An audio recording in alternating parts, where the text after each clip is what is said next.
আল্লাহর রাসূল দুই নবীর দোয়া করার পরে ওসিলা বানাইছেন। আল্লাহ দুই পয়গম্বর নিজের উম্মতের জন্য দোয়া করছে, আমিও আমার উম্মতের জন্য দোয়া করতেছি। আপনি আমার উম্মতের উপরে রহম করুন, দয়া করুন। আল্লাহ রাসূল দোয়া করতেছেন, আল্লাহ তাআলার রহমতের সাগরে ঢেউ উঠে গেছে। আল্লাহ তাআলা জিবরাইলকে ডাক দেবেন, ইয়া জিবরাইল ইযহাব ইলা মুহাম্মদ সালহু মা ইউবকিক। এই জিবরাইল, তুমি আমার হাবিবের কাছে যাও, সালহু, আমার হাবিবকে জিজ্ঞেস করো আমার হাবিব কেন কাঁদে। সুবহানাল্লাহ, কোন জিনিসে আমার হাবিবকে কাঁদাইছে। ওয়া রাব্বুকা আ'লাম, তোমার রব তো এটা ভালো করেই জানে আমার হাবিব কেন কাঁদে, কিন্তু তারপরেও তুমি গিয়ে জিজ্ঞেস করো। ফাসআলাহু ফাআখবারাহু রাসূলুল্লাহ সাল্লাল্লাহু আলাইহি ওয়াসাল্লাম বিমা ক্বাল।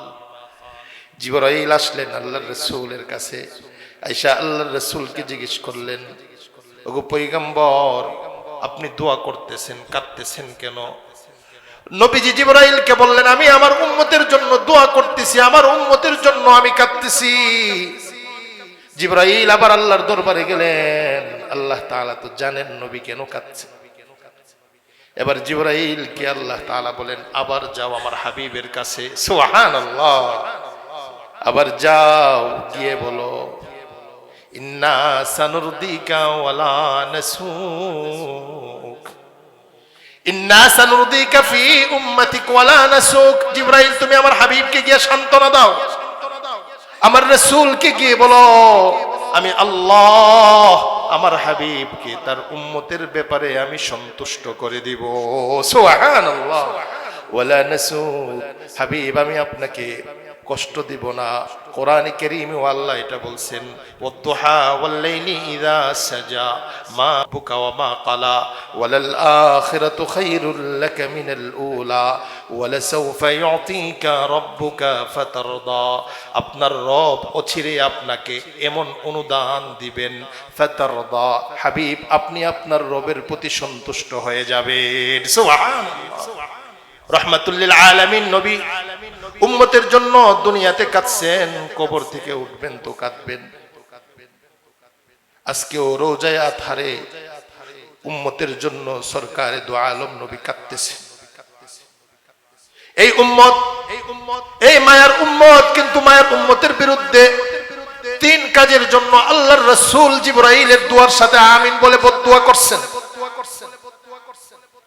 সাহাবী প্রশ্ন করতেছে, ওগো সরকার, আপনি তিনবার আমিন বললেন কেন? সরকারে দু আলম নবী বলেন, কালালি জিবরিল, জিবরাইল আমার কানে কানে বলছে, রাগিমা আনফু আবদিন আদরাকা ওয়ালিদাইহি আও আহাদাহুমা ফালাম ইউদখিলহুল জান্নাহ।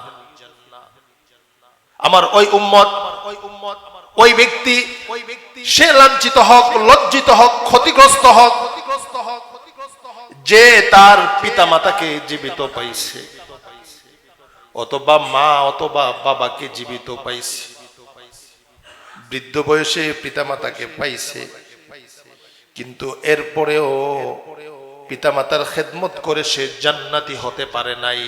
জিবরাইল তার জন্য বদদুয়া করছে, আমি আমিন বলছি। নাউজুবিল্লাহ। মা বাবাকে পাইছে কিন্তু জান্নাতি হইতে পারছে না, বদদুয়া করছে জিবরাইল, আমিন বলছে আল্লাহর রাসূল। বলেন বদদুয়াটা কি স্বাভাবিক নাকি অনেক কঠোর হয়ে গেছে? বলেন অনেক কঠোর। জিবরাইল আসমানের মুয়াজ্জিন, সকল নবীর কাছে ওহী নিয়ে আসছেন, দামি ফেরেশতা। জিবরাইল বদদুয়া করছে, সরকারে দু আলম নবী আমিন বলছে। অপরাধীটা জঘন্যতম অপরাধ। এই জন্য মা বাবা পাওয়ার পরেও যদি আমি জান্নাতের মালিক না হইতে পারি তাহলে আমি হতভাগা। ইবনে মাজাহ শরীফের 635 নম্বর হাদিস, 735 নম্বর হাদিস। এক সাহাবী আল্লাহর রাসূলকে প্রশ্ন করেন, ইয়া রাসূলুল্লাহ সাল্লাল্লাহু আলাইহি ওয়াসাল্লাম, মা হাক্কুল ওয়ালিদাইন আলাল আওলাদ। ওগো সরকার, পিতামাতা সন্তানের কাছে কি হক পান, কি অধিকার পান, আপনি একটু বলে দেন।